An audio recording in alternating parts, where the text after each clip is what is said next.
na organic fertilizer ang mga dumi ng baka. Kaya ayan, kuha tayo.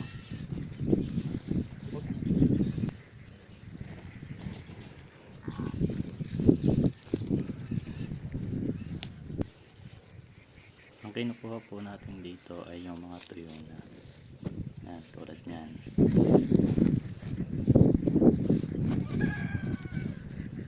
So yun lang guys,